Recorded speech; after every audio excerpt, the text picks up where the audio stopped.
Welcome all. इस video में bank Nifty का एनालिसिस देख लेते हैं कि कल किस तरह से हम ट्रेड प्लान कर सकते हैं, क्या इंपॉर्टेंट लेवल्स होगी कल के लिए। ठीक है, लेकिन उससे पहले देखिए आज की मंथली एक्सपायरी थी। मंथली एक्सपायरी के हिसाब से देखिए मैंने आपको बहुत ही क्लियर कल आपको एक चीज़ बता दी थी कि एक तो मंथली एक्सपायरीज ऐसी होती है कि बहुत बड़ा मूव आता है, अदरवाइज बहुत ज़्यादा साइडवेज भी हो जाती है। तो आप कभी भी एक्सपेक्टेशन ये मत रखना कि बहुत बड़ा मूव आएगा ही आएगा, क्योंकि ऐसे में क्या होता है ना, आप ओवर ट्रेडिंग कर जाते हो। और आज देखिए वो साइडवेज वाली एक्सपायरी थी, कहीं ना कहीं साइडवेज देखने को मिला है। अब मैंने भी देखिए निफ्टी तो अवॉइड किया आज, क्योंकि निफ्टी में हमारा सेटअप नहीं बना, बट बैंक निफ्टी में यहाँ पे एक सेटअप बना था। मैंने ट्रेड भी लिया, अच्छा खासा प्रॉफिट 1:2 के ऊपर प्रॉफिट भी मिला था, बट अल्टीमेटली मैंने कॉस्ट टू कॉस्ट एग्जिट कर दिया, क्योंकि कुछ रूल्स है जो मेरे पर्सनल रूल्स है। मैंने आपको बहुत बार वो बता चुका हूँ, मैं आपको एक्सप्लेन करता हूँ। एनालिसिस क्या किया था हमने पहले वो देख लेते। क्लियरली मैंने एक चीज़ बताई थी कि आपको इतनी बड़ी सेलिंग आ गई है, अगर बायर यहाँ होल्ड कर पाते हैं तो मार्केट थोड़ा बहुत ऊपर जा सकता है। और ये लेवल भी मार्क करके दी थी आपको, ये थी 51,560 लेवल। ठीक है, अब हमने डिस्कस क्या किया था कि इसके ऊपर जाएगा मार्केट तब हम सस्टेन करेगा, तब कॉल साइड का ट्रेड लेंगे। ठीक है, अब देखिए दो तरीके से हम यहाँ पे ट्रेड प्लान करते हैं। कैसे प्लान करते हैं, एक तो मार्केट इसके ऊपर जाके सस्टेन करे, या फिर इसके नीचे ही कहीं ज़्यादा से ज़्यादा टाइम स्पेंड करे तो डायरेक्ट ब्रेकआउट पे ट्रेड लेते हैं। अब मैंने कहा ट्रेड प्लान किया, देखिए पहले मार्केट यहाँ ओपन हुआ, ओपन होती सी रेड कैंडल्स बनाई। अब इसे मार्केट में सही में कल का ये ट्रेंड कंटिन्यू करना था तो यहाँ से निकल जाना चाहिए था, लेकिन फिर से ग्रीन कैंडल बनी। अगेन क्या हुआ, अगेन एक बड़ी रेड कैंडल बनी। अब नहीं ये फर्स्ट मूव में नहीं गया, सेकंड मूव में तो जाना चाहिए था, बट वापस इसने होल्ड कर लिया। तो मैंने यहाँ पे ही ये लेवल ब्रेक करने का वेट भी नहीं किया, 51,560 यहीं पे देखिए ये रेजिस्टेंस रेजिस्टेंस रेजिस्टेंस जब ऐसे बने और यहाँ पे ये ब्रेकआउट है, यहीं पे ट्रेड प्लान किया, क्योंकि यहाँ पे कंफर्मेशन मिल गया था कि बार बार रेजिस्टेंस टेस्ट कर रहा है, बायर्स होल्ड कर रहे हैं तो नीचे नहीं जा रहा है, इसका मतलब ये ब्रेक करेगा। यहीं पे ट्रेड प्लान किया, स्टॉप लॉस भी बढ़िया यहाँ पे मिला था, छोटा सा ही स्टॉप लॉस बैठा और मार्केट ने मूव भी दिया। अब जब ये मूव आया ना, आप निफ्टी देखिए बहुत ही ऊपर गया है, बट निफ्टी में सेटअप नहीं बना, अदरवाइज निफ्टी में तो बहुत बड़ा टारगेट मिलता। यहाँ पे लगभग यहाँ पे मुझे 1:2 का टारगेट मिल गया। अब 1:2 का टारगेट मिल गया, आपको मैंने हमेशा बताया मेरा इनिशियल और मिनिमम टारगेट 1:3 होता ही होता है, उससे कम मैं टारगेट लेता ही नहीं हूँ, राइट। अब यहाँ पे 1:2 मिलने के बाद क्या हुआ, मैंने कॉस्ट पे स्टॉप लॉस लगा दिया, क्योंकि आप एक एग्जांपल लेता हूँ, आपके अगर 100 रुपये की रिस्क है, आपने टारगेट रखा है कि मुझे 100 रुपये रिस्क लगाइए, तो मतलब स्टॉप लॉस 100 रुपये का देना है तो मैं 300 रुपये तो लूँगा ही लूँगा, राइट, 1:3 लूँगा। अब उसमें आपको मिल गए 200, मतलब 1:2 आपको मिला, तो अब इसके बाद लॉस देना बहुत गलत बात है। ठीक है, 1:2 मिल गया और उसके बाद भी आप लॉस में अगर कन्वर्ट करोगे वो पोजीशन, तो फिर वो सही नहीं है। इसलिए देखिए 1:2 मिलने के बाद मैंने स्टॉप लॉस यहाँ पे मेरा कॉस्ट पे रख दिया। मार्केट ने बहुत टाइम स्पेंड किया, लेकिन नीचे के साइड आया तो मेरा यहाँ पे कॉस्ट टू कॉस्ट में निकल गया। उसके बाद साइडवेज हुआ तो मैंने कोई ट्रेड प्लान नहीं किया। ठीक है, देखिए प्रॉफिट हम डेली करेंगे, लेकिन हमें यहाँ पे समझना चाहिए कि जिस दिन ऐसे अगर गया या फिर कॉस्ट टू कॉस्ट निकल गए तो उस दिन अवॉइड भी करना चाहिए, क्योंकि अगर मंथली एक्सपायरी समझ के मैं और कहीं यहाँ पे ट्रेड में घुस जाता तो क्या होता, साइडवेज में मैं लॉस दे के ही बैठता आज, राइट। इस तरीके से मैंने प्लान किया था, 1:2 मिला, बट 1:2 मैं बुक नहीं करता हूँ, आपको पता है 1:2 पे हम स्टॉप लॉस कॉस्ट पे लगते हैं। 1:3 अगर थोड़ा सा भी एक हाथ कैंडल बन जाती ना तो 1:3 मिल जाता तो मैं निकल भी जाता, राइट।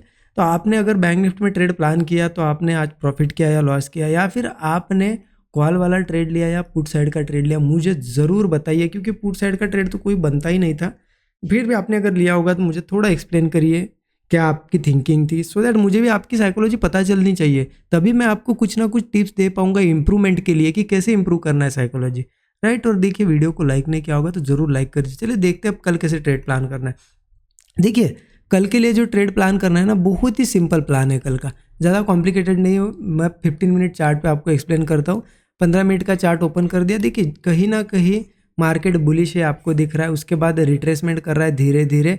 बट अब यहाँ पे एक चीज़ क्या देखने को मिल रही है, मार्केट कहीं ना कहीं, आप देखो ये लो था, फिर ये लो, फिर ये, और ये जो लोज बन रहे हैं कहीं ना कहीं ऊपर के साइड शिफ्ट हो रहे हैं सभी लो, मतलब मार्केट ऊपर जाने की कोशिश कर रहा है। और यहाँ पे अगर मैं ऐसी अगर एक लाइन मार्क करूँ तो आपको दिखेगा कहीं ना कहीं एक ब्रेकआउट जैसा भी बना है।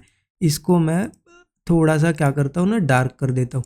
देखिए क्या दिख रहा है, कहीं ना कहीं क्लोजिंग ऐसे ब्रेकआउट दे के क्लोजिंग मिली है ना यहाँ पे। तो मार्केट अगर यही कहीं ओपन होता है कल तो बहुत बढ़िया है, ऊपर के साइड जा सकता है मार्केट। ठीक है, यहाँ पे अगर ओपन होता है, कहाँ पे ओपन होना चाहिए, यही 51,550 के ऊपर ऊपर समझ लीजिए यहाँ पे। 550 के ऊपर ऊपर ओपन होना चाहिए। अगर इसको मैं थोड़ा सा लाइन को अगर मार्किंग सही से करता हूँ तो आपको समझ में आएगा, ठीक है। तो मार्केट कहीं ना कहीं जहाँ पे आप क्लोज हुआ है ना, इसी लेवल के आसपास ओपन होना चाहिए। और ओपन होती से ऊपर जाने से अच्छा होगा कि एक दो कैंडल यहाँ पे थोड़ा होल्ड करके जाए। होल्ड करके जाता है तो क्या होगा ना, यहाँ से ऐसा जाता है तो यही कैंडल के नीचे हम स्टॉप लॉस लगा सकते हैं। अभी अगर स्टॉप लॉस लगाएंगे तो थोड़ा बड़ा होता है, राइट, ओके। तो इस तरीके से यहाँ से अगर कल निकलता है ना तो डायरेक्टली हम कॉल में एंट्री ले सकते हैं। लेकिन मार्केट भी बहुत स्मार्ट है। अब आज ब्रेकआउट दिया है तो कल यहाँ फ्लैट नहीं ओपन होता है, बहुत बार क्या करता है गैप अप ओपन होता है, चलेगा। गैप अप भी ओपन होता है तो भी चलेगा। गैप अप के बाद हम क्या करेंगे ना, गैप अप के बाद थोड़ा सा करेक्शन अगर आता है तो अच्छा होगा। थोड़ा सा ऐसा रिट्रेसमेंट आती है और फिर मार्केट सपोर्ट फॉर्म कर लेता है और कंसोलिडेट करके कोई ब्रेकआउट देता है तो कॉल ही लेंगे। वही 40-50 पॉइंट का स्टॉप लॉस लगा सकते हैं। अभी थोड़ी बड़ी कैंडल्स बन रही है, आप थोड़ा 10-20 पॉइंट बड़ा भी रख सकते हो, लेकिन टारगेट उसके हिसाब से ही फिर 1:3 रखना, ठीक है। अब ऊपर के रेजिस्टेंस कहाँ होंगे, ऊपर मार्केट धीरे धीरे 52,150 लेवल के पास एक रेजिस्टेंस है 52,150, और इसको भी ब्रेक करता है तो फिर 52,260 लेवल पे भी एक रेजिस्टेंस है। तो ये सभी लेवल्स हमें दिख सकते हैं कल के दिन अगर सस्टेन करता है तो, ठीक है। अब ये तो हो गई बात कि जो मार्केट ने प्राइस एक्शन बनाया है उसके हिसाब से आज यहाँ पे बढ़िया सपोर्ट फॉर्म किया है, ब्रेकआउट भी दिया है। लेकिन इसके अपोजिट होता है तो सिंपल है, मार्केट में बहुत से लोग ट्रैप होंगे। मैंने निफ्टी में भी यही बात आपको बताई है कि मार्केट ने आज ब्रेकआउट दिया है, बहुत से लोग कॉल कैरी फॉरवर्ड करके गए होंगे। और ऐसी कंडीशन में मार्केट अगर कल के दिन गैप डाउन या कुछ करके मार्केट इस सपोर्ट के नीचे जाता है, क्योंकि यहाँ पे सबके स्टॉप लॉस ये लेवल आ जाती है 51,390 लेवल, ठीक है। सबके स्टॉप लॉस है। किसी केस में मार्केट ये ब्रेक कर देता है और सस्टेन करने लगता है ना इसके नीचे, तो ध्यान रखना मार्केट में डाउन साइड का ट्रेड बहुत अच्छा बनेगा। सस्टेन करने के बाद जैसे ही ब्रेक डाउन आएगा तो सबके स्टॉप लॉस कटेंगे तो मार्केट में फास्ट मूव आएगा। तो पुट में भी अच्छा खासा कल यहाँ पे प्रॉफिट बन सकता है अगर ये सिचुएशन बनती है तो हम क्या करेंगे 390 के नीचे पुट लेंगे। अब वो कैसे लेंगे, एक तो मार्केट डायरेक्टली ब्रेक करता है तो सस्टेन करने का वेट करेंगे, फिर ब्रेकआउट पे पुट लेंगे, या फिर मार्केट इसकी यही साइडवेज होता है और ब्रेक करता है तो डायरेक्ट पुट में एंट्री लेंगे। फिर नीचे का टारगेट क्या होगा, 390 के बाद 51,160 पे एक टारगेट दिख रहा है, और अगर ये 160 लेवल भी ब्रेक होता है तो मुझे सीधा 50,600 के पास का टारगेट दिख रहा है। तो नीचे के साइड बहुत बड़े टारगेट्स है और ऊपर भी है, सिर्फ हमें वेट करना है कि कल किस डायरेक्शन में मार्केट निकलता है, ठीक है। अब देखिए मैंने बहुत ही सिंपल तरीके से आपको प्राइस एक्शन समझाया कि क्या बना है और कौन सी लेवल के ऊपर कैसे ट्रेड प्लान करना है और कहाँ पे लोग कहाँ पे लोग एग्जिट करेंगे और कहाँ से डाउन साइड जा सकता है।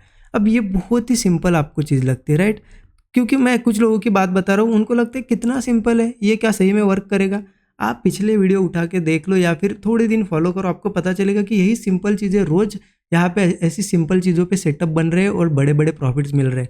क्योंकि आदत क्या गिरी है ना लोगों को, मतलब जो बिगिनर है खास करके उनको, कि उन्होंने बहुत से लोगों के वीडियो देख रखे हैं तो उनको क्या है, जब तक कोई 2-3 इंडिकेटर नहीं लगते, कोई RSI, उसके बाद MACD लगेगा, उसके बाद ऑप्शन चेन और उसके बाद ग्लोबल मार्केट देखेंगे तब जाके एक डिसीजन बनाएंगे। उनको क्या लगता है, वो चीज़ें बहुत ये लगती है कि इतना सारा चीज़ें हम देख रहे हैं, इतना कॉम्प्लिकेटेड एनालिसिस कर रहे हैं तब जाके पैसा बनेगा। देखिए ऐसा कभी नहीं होता है, सिंपल चीज़ों पे ही प्रॉफिट बनता है, ठीक है। सिंपल प्राइस एक्शन फॉलो करो, सेटअप बनने दो, ट्रेड लो, ठीक है। बड़े बड़े टारगेट्स वैसे ही मिलेंगे। ये सब चीज़ें आप जब यूज़ करते हो ना, आपको RSI बताता है कि बुलिश जाएगा मार्केट, MACD बताता है कि नहीं आज बेयरिश होगा मार्केट, ऑप्शन चेन बताती है कि नहीं साइडवेज है मार्केट, और ग्लोबल मार्केट में कोई न्यूज़ होती है। ऐसे में आप कंफ्यूज होते हो कौन सा इंडिकेटर में क्या करूँ, RSI एक बता रहा है, MACD, और ऐसे में आपका डिसीजन रॉन्ग होता है और आप कोई भी ट्रेड ले लेते हो, कुछ भी ले लेते हो, कभी कॉल लोगे कभी पुट लोगे और लॉस कर बैठते हो। इसलिए इतनी कॉम्प्लिकेटेड चीज़ों के पीछे क्यों भागते हो। अगर इतने सिंपल तरीके से आपको समझ आ रही है चीज़ें, मैं समझाने की कोशिश करता हूँ इतने सिंपल तरीके से, तो उन चीज़ों का यूज़ करिए, ठीक है। ये मैं इसलिए बता रहा हूँ कि आप इन पे वर्क करो, आप थोड़ा सा इन पे वर्क करके देखिए, बाकी कॉम्प्लिकेटेड चीज़ों से निकल के देखिए, सो दैट आपको समझ में आएगा कि प्राइस एक्शन कितना ब्यूटीफुल यहाँ पे कॉन्सेप्ट है। प्राइस एक्शन पे अगर आप काम करते हो ना, आपके रिजल्ट हमेशा यहाँ पे अच्छे ही होंगे बाकी चीज़ों से, ठीक है। आई होप आपको चीज़ें समझ में आई होगी। अच्छा लगा वीडियो तो ज़रूर यहाँ पे कमेंट में बताइए, ठीक है। Thank you so much everyone.